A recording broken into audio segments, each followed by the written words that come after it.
Hi, I'm Debbie Brown. Welcome to Free Motion Quilting Variations. In this class, I'd like to show you some of the tricks I use to take a single free motion quilting pattern and twist it and turn it to make a variety of different patterns. Often, choosing the free motion quilting pattern for your quilt is challenging. You want something different, but it's so hard to choose what to do. I recommend starting with something you already know how to do and tweaking a little bit. Add a little quilting here, change a little quilting there, and come up with a new quilting design. My favorite free motion quilting pattern is Ribbon Candy, so that is the pattern I'm going to use to show you these tricks. But you can use any of these tricks with your favorite free motion quilting patterns. Come along and see how you can expand your free motion quilting library. To start stitching Ribbon Candy, I draw some lines. I have chalked a couple quick lines on here to give me some guidelines to know where I'm going to be stitching my patterns.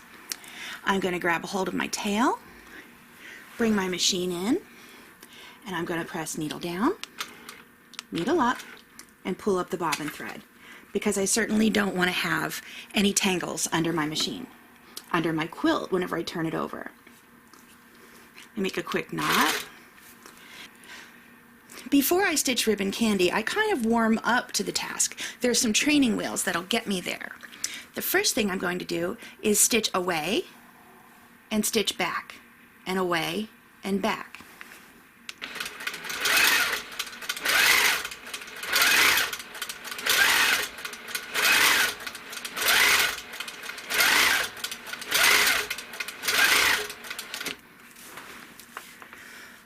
As I'm stitching that, try to pay attention and notice that I'm pausing in each corner.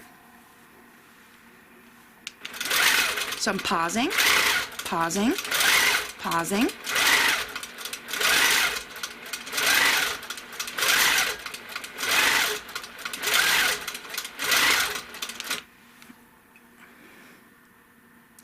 The reason I pause like that is to take an extra stitch in the corner. What that does is make a miniature knot, not one you can see or feel, but what it's going to do is secure the top thread and the bobbin thread together inside of the quilt. That way the bobbin thread won't pull up onto the top of the quilt.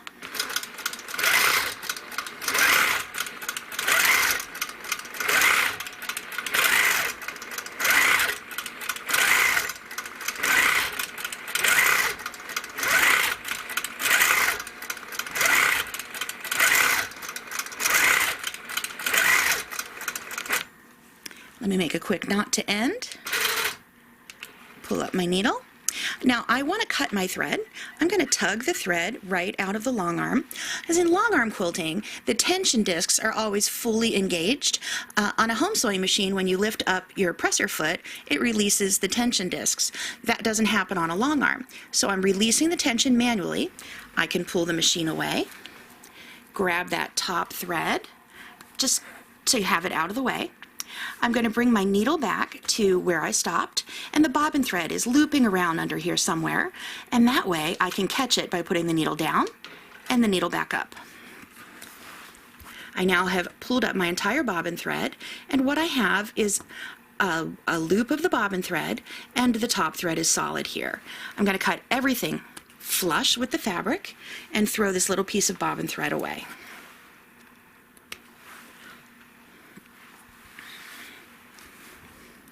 Now, this zigzag design, it's just a good warm-up, but it can be so much more than that. I have no problem stitching something like that on a quilt to fill an area. It's not going to be lime green thread on black fabric all the time. It might be white thread on white fabric or neutral colored thread on prints. So that is going to fill the area for me, but it won't be that distracting and won't notice my imperfections. That's step one on the way to Ribbon Candy. Step two on the way to Ribbon Candy, let's pull up the bobbin thread here.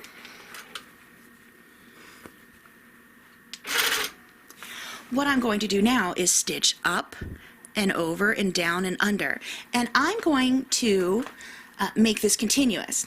The skill we learned in the first line of stitching was to stitch away and back and getting used to pulling the machine toward us and pushing it away. What we're doing now is doing that back and forth motion, but this time we're doing it continuously. So we're going to stitch up and over, down and under.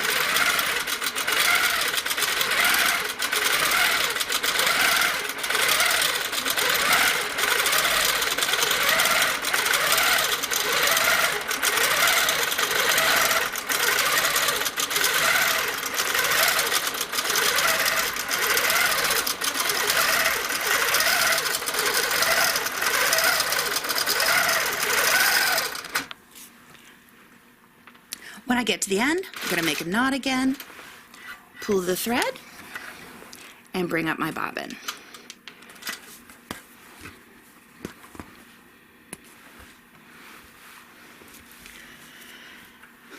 This design doesn't look that hard, but the challenging part of this one is there's no really good place to stop. On the zigzag, if I want to stop, I could stop anywhere that there's a point, and you'll probably remember that I did that as I was stitching it. What I will do here, though, is if I'm stitching this between two lines, they may well be seam lines on my quilt, and I would stop and start the thread in one of those seam lines. That way, if whenever I restart, I have a little bit of a jog or a noticeable stitch where I've restarted, it will hide itself a little bit in that seam. So if I'm stopping there, I'm holding the needle in place there, the machine is off because the phone rang or I had to scratch my nose or I needed just to blink or breathe or reposition myself. Whenever I go to restart, I'm holding the machine in one place while I turn it on and smoothly starting again.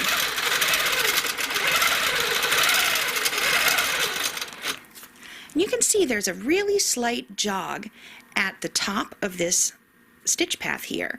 You can notice that I've started and stopped, which is why it's a little easier to hide that if that's in a seam line there, especially if it's in matching thread.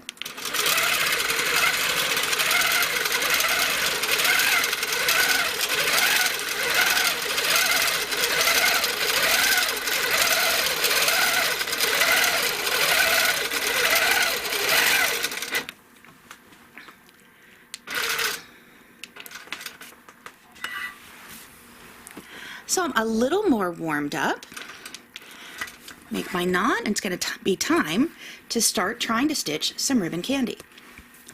And what I'm going to do is stitch over 3 rows. I'm going to stitch over 3 different rows, and it'll be very clear why in just a second. Whenever I stitch ribbon candy, I am going to needle down, needle up. I am going to stitch a half circle. So I started by stitching a half circle. I am going to stitch a diagonal line that goes from where I am down one line to about the middle of where that half circle is.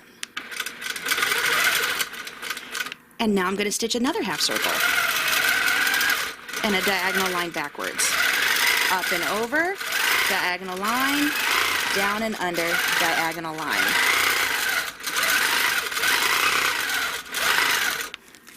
Now, I don't really take the pauses that I'm describing to you. What I do is smooth them together as I go.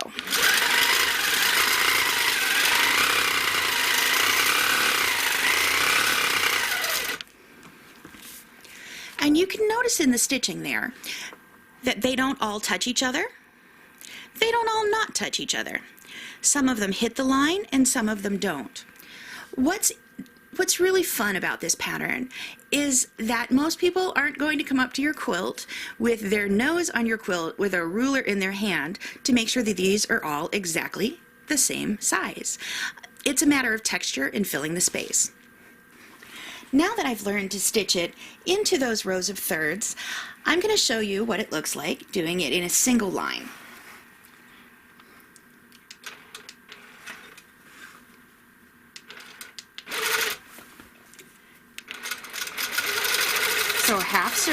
diagonal, half circle on the top.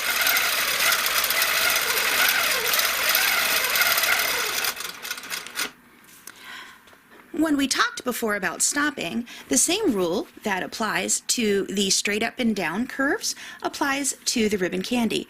I typically try to stop it in the top seam or the bottom seam, if that's a seam. That way, if there is a bump where I start and restop my stitches, it will be less noticeable. And I can pick up.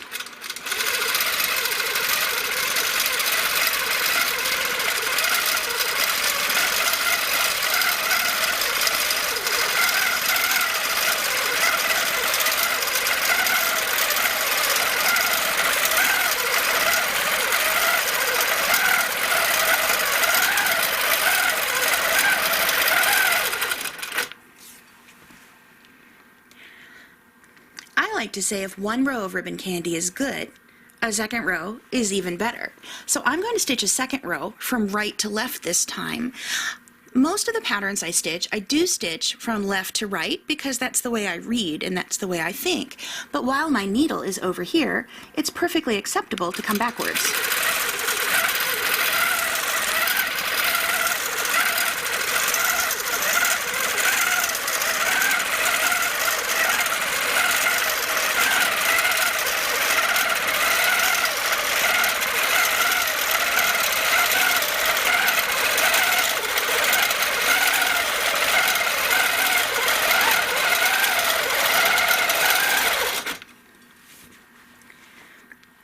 I've stitched multiple rows of ribbon candy on many different quilts, and I've had people ask, oh, do you make sure there's the same number of loops in each row?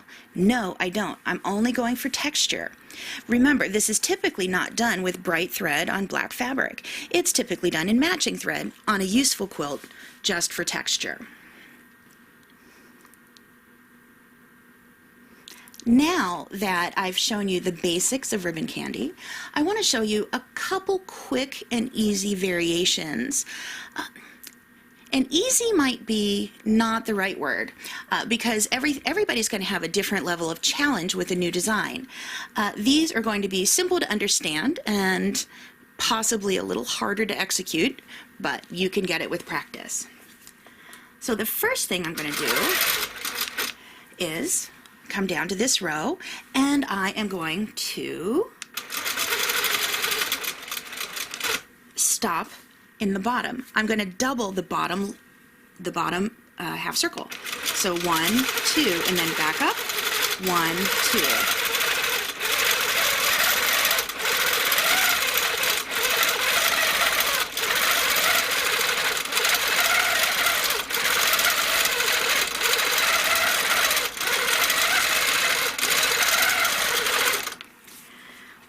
And ribbon candy can easily become hearts. I've stopped in the point of the heart because anywhere that there's a point, it's an easy start and stop place. If you have a little wiggle stitch and on a restart, you won't notice it here as much.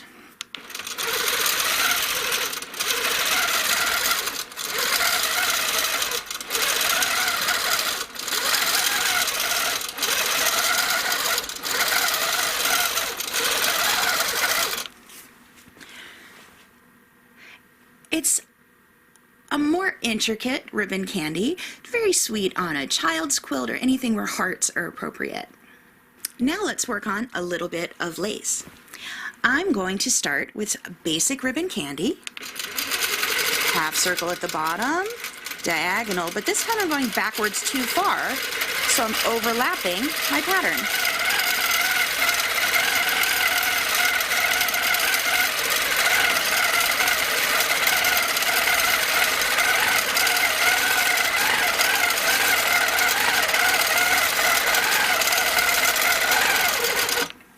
I can stop at the top center, at the top seam line or the bottom seam line. To me, this looks a lot like hairpin lace, but I really like the texture that it adds to a quilt.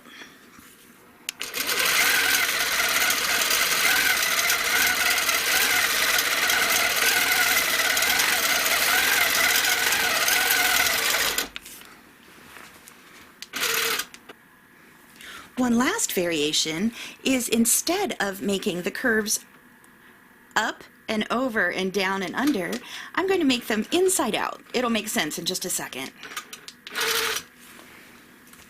I'm going to go under the curve and make the half circle.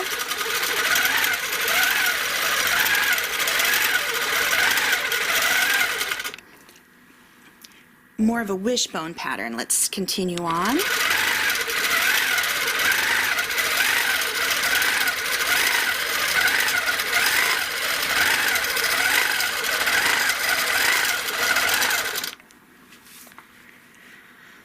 You may prefer that pattern to ribbon candy. It's all about what you like, because all of these patterns add a similar texture to your quilt.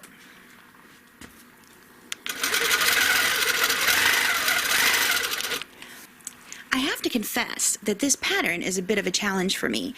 My ribbon candy tends to be narrow, so this becomes a challenge that I have to make it very wide to get the loop in. So I push myself all the way to the right, all the way to the right, all the way to the right. And that way I have room to get my loops in. What if ribbon candy isn't your favorite design? That's not really a problem, because what we're learning is how to vary a pattern that you already know how to do. So you can take your pattern and double a piece of it. And what we did as a heart here, if you did 2 leaves, double your leaves and have one go to the left, have one go to the right. What will happen to that original design that you've done? And what about this hairpin lace? Let's make that inside out. So what happens if we reverse the direction of the leaf or the loop? Same with the inside out, the wishbone down here.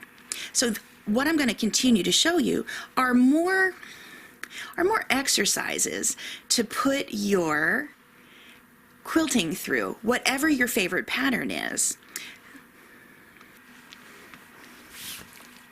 Since I do love ribbon candy, I'm going to show you more variations of ribbon candy. But to make it easier to see, I've actually chalked in a stencil of ribbon candy. These are larger. The ones I've been doing are about 1 inch. This is 2.5 inches, and it has plenty of room for me to play with. So you can see the shape of the ribbon candy here, and that's beautiful just the way it is.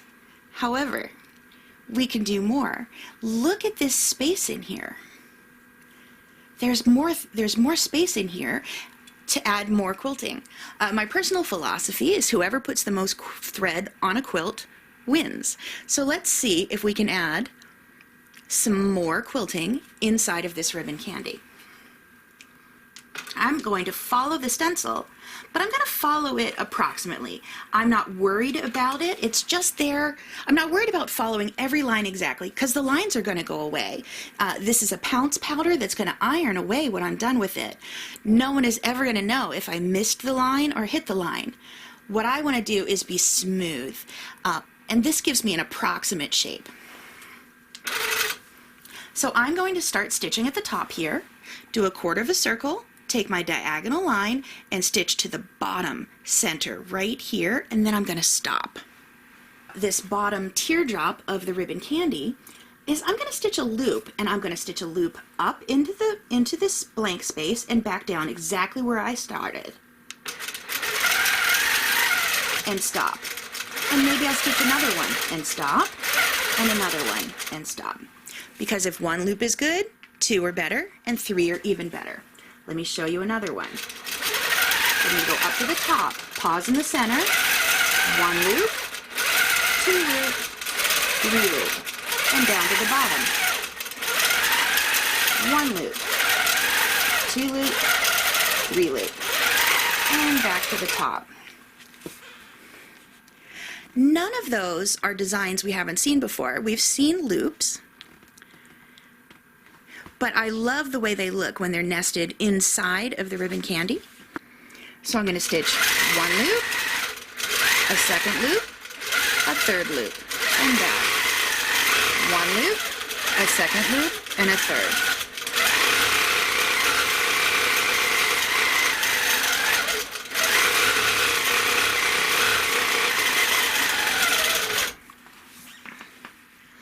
I'm very fond of that design.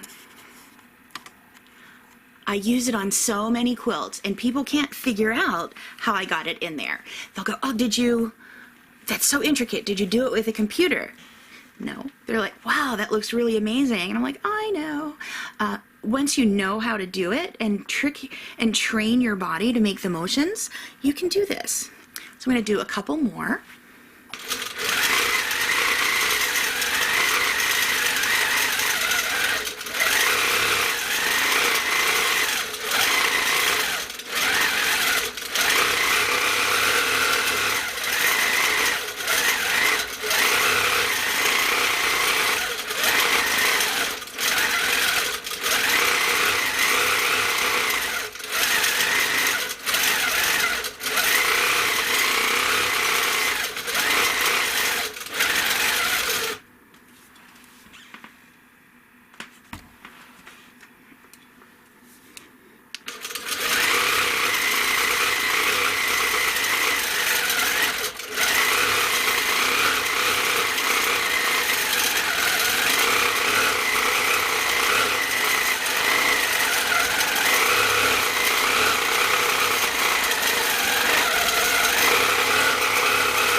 Isn't that a fun effect over the whole quilt?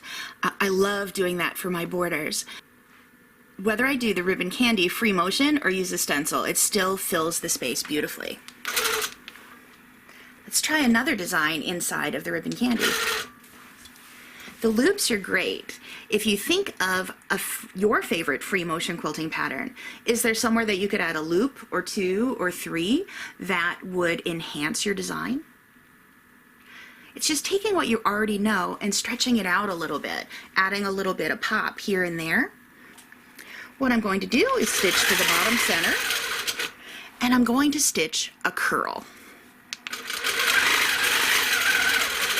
And I spiraled around inside of my area. Now I'm going to trace that back. Did I just lose you? Because I said trace. I don't mean trace exactly. I don't even try to trace exactly. I try to trace inexactly on purpose, so it's okay.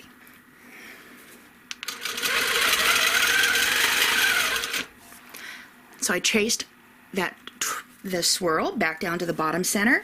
Are you noticing that I stop at the top center, the bottom center, the top center, the bottom center? So I'm breaking this into a backwards S and a forwards S and a backwards S and a forwards S and putting a design in the middle.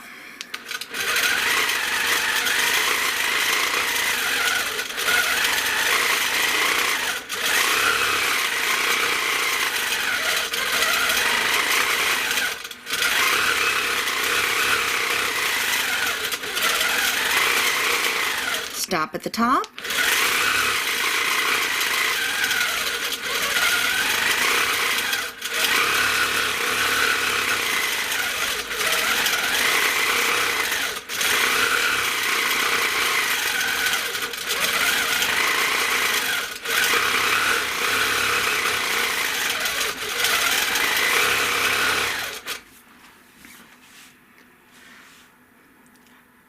It's similar to the last design, but it's different.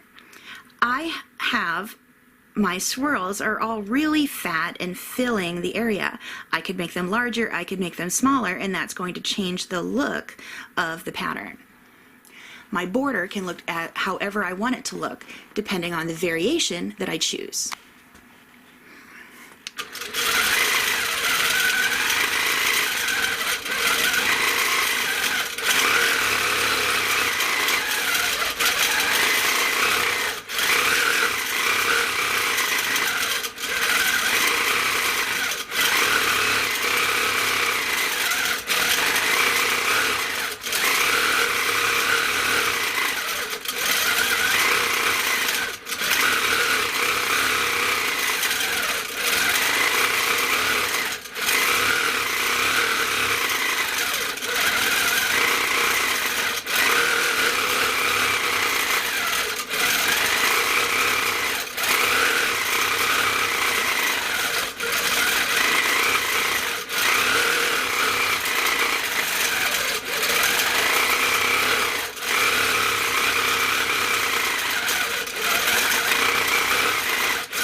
a very different look. It's emptier.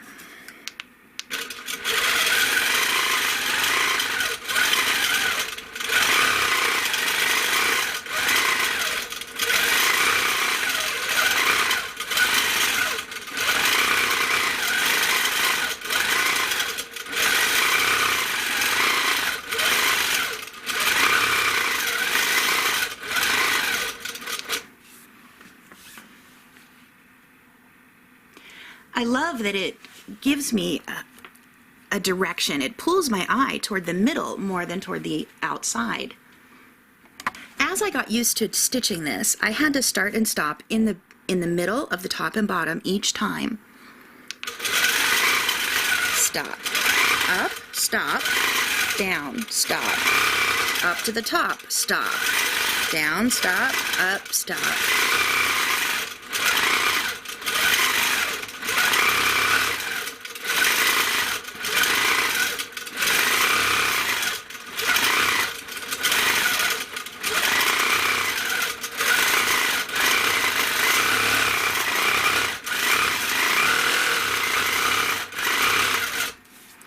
It eventually got to the point that I could do it without stopping at the top and bottom of each one, but to start, I definitely had to do it, especially with this pattern. Let's try to make those leaves a little bit fuller.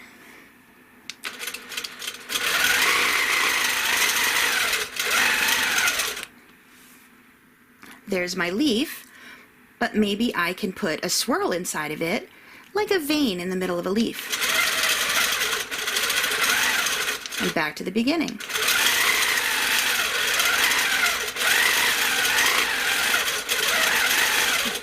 Back to my starting point.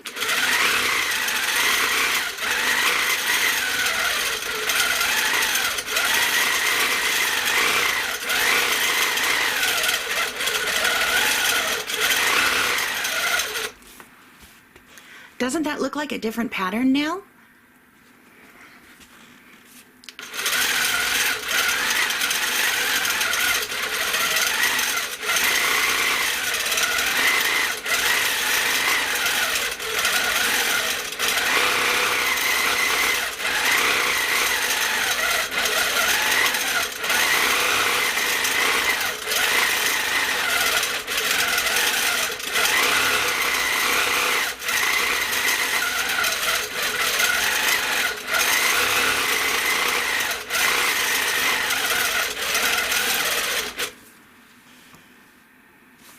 I love the way that looks.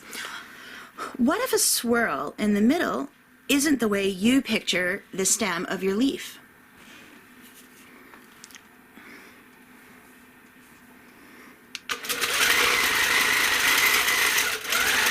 I can make my leaf and draw a realistic or a more realistic stem.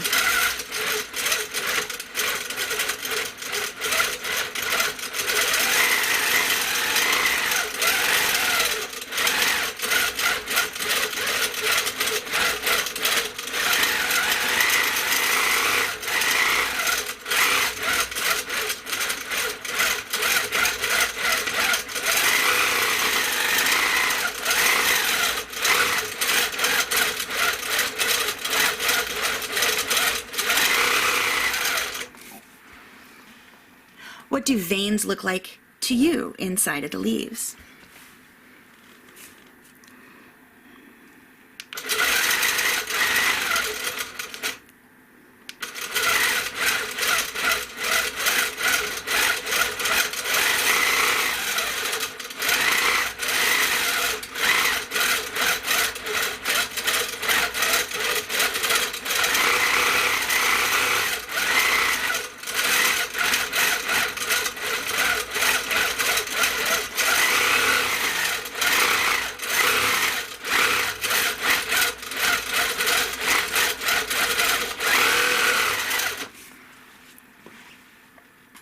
What if this leaf that I'm stitching isn't a leaf at all?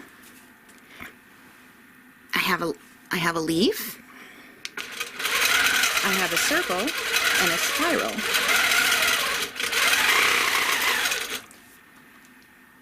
To me, that looks more like flame or a peacock feather.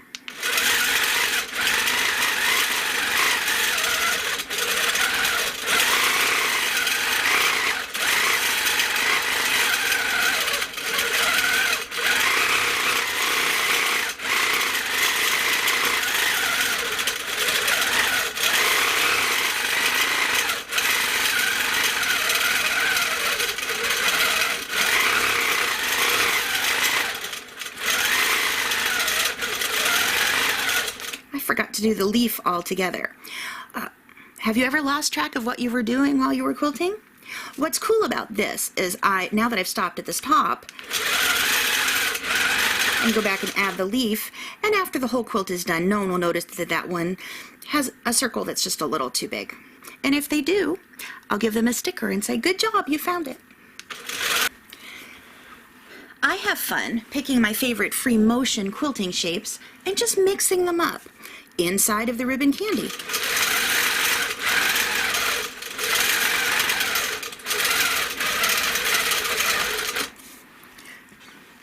Who says it can't be leaf, circle, leaf, circle?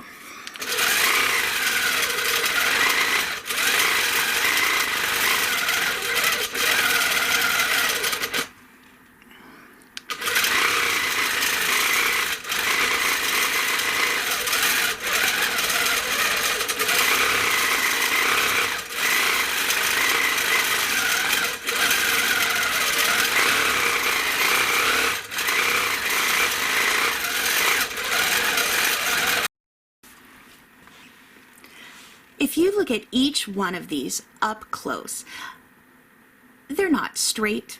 They might overlap a little bit. They're all different sizes. But if you look at the row of it all stitched together, all you see is beautiful texture.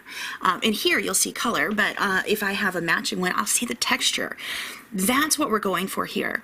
It's so important when you're quilting that even though your nose is 7 inches from your quilt design, that you don't go, oh, look, that loop wasn't very good, and I actually hit the line with this one. Look at the overall picture. I'm pointing out the imperfections in mine, but when you look at it overall, it just glows.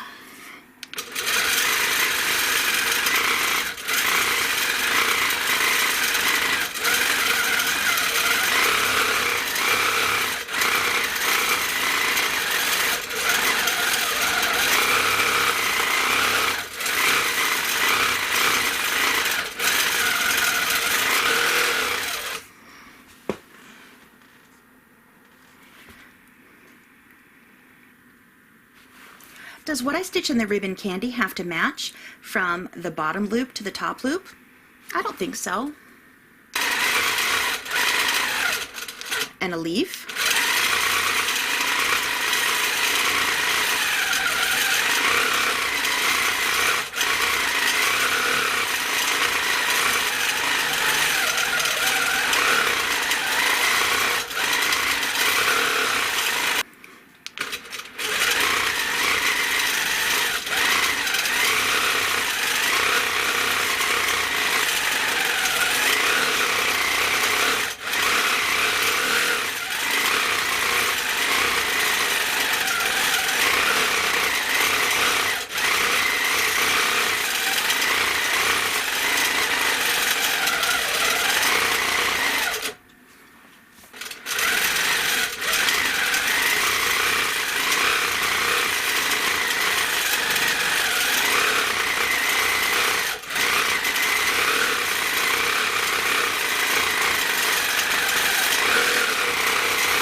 Line of design looks kind of bottom heavy. It's kind of empty here and it's kind of full down here, and I want to continue with that trend.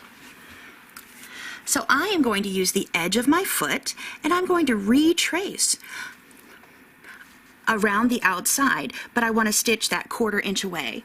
My foot is a 1/4 inch away from the needle, and if I run the edge of the foot along the edge of the ribbon candy, I'll get a nice echo. I'm not worried about it being perfect. I'm more concerned with it being smooth.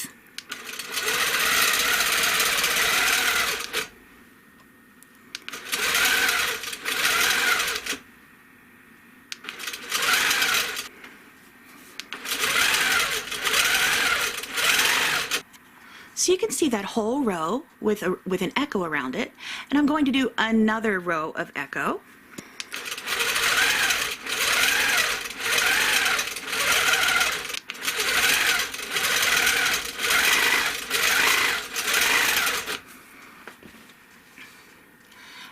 And since there's a point up here, I'm going to come down and do that leaf point on the top of each of the echoes.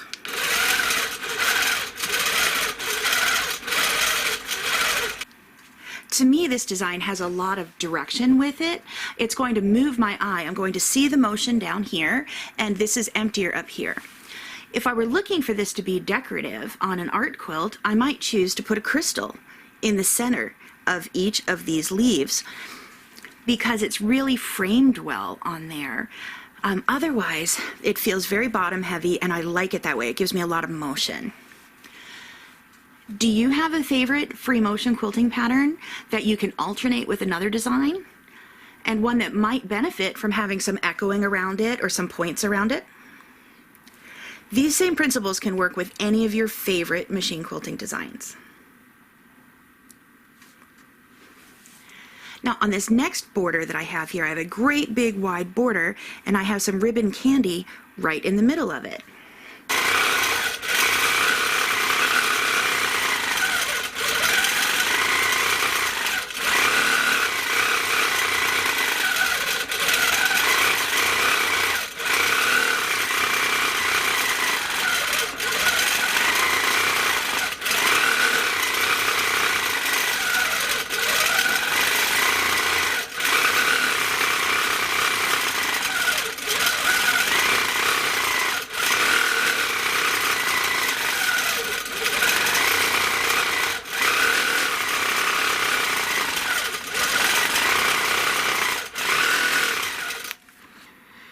That looks great there, centered in the middle of a border, but I can really make it stand out more. In the last pattern, I did some echoing, so let's see what this would look like with echoing.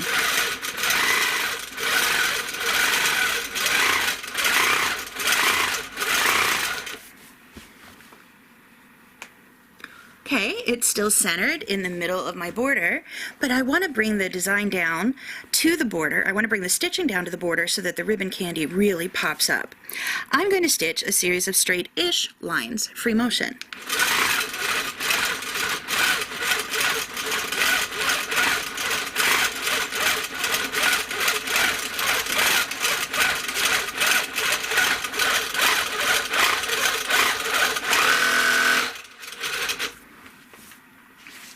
Now that fills the bottom area quite nicely. I'm going to do the same thing to the top. And what you might notice as I'm stitching is these lines are about 1/4 inch apart.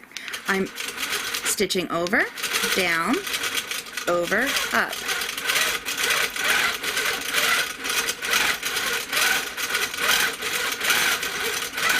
Now, my lines at the top don't meet the lines at the bottom, and I don't expect them to.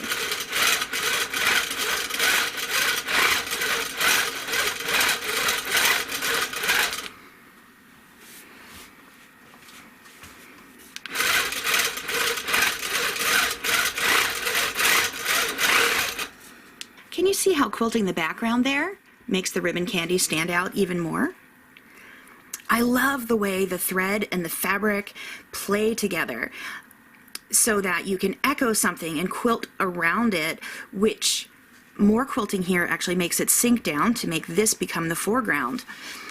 If you have a favorite free motion quilting pattern that you really want to show off, enhance it. Try echoing it. Try quilting down the background and see if it can just pop and be the star of your show. Let's try just some basic ribbon candy here. I'm simply going to trace the stencil out.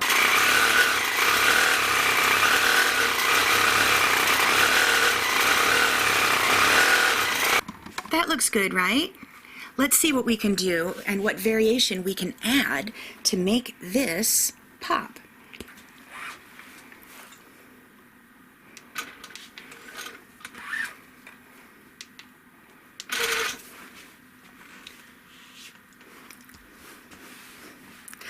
What can we do? We can add a second color. Does the quilt that you're working on lend itself to a second color? You can quilt it once and then come back and quilt it a second time. I'm not going to quilt ribbon candy though, I'm going to quilt the wishbone.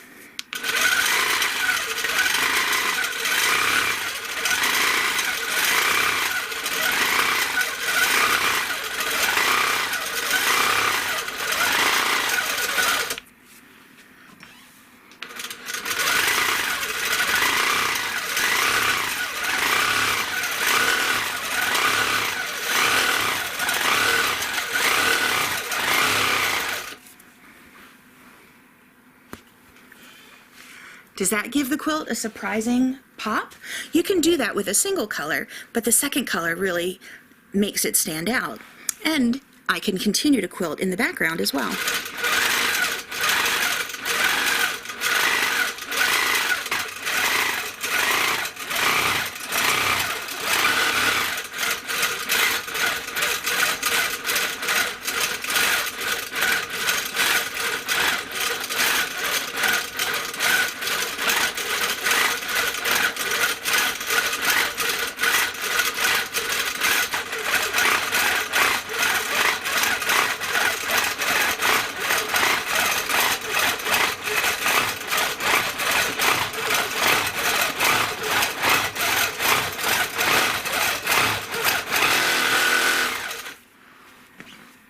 This is a couple very simple shapes. Some basic ribbon candy, overlapped by wishbone, a little bit of echoing, and a few straight lines in the background.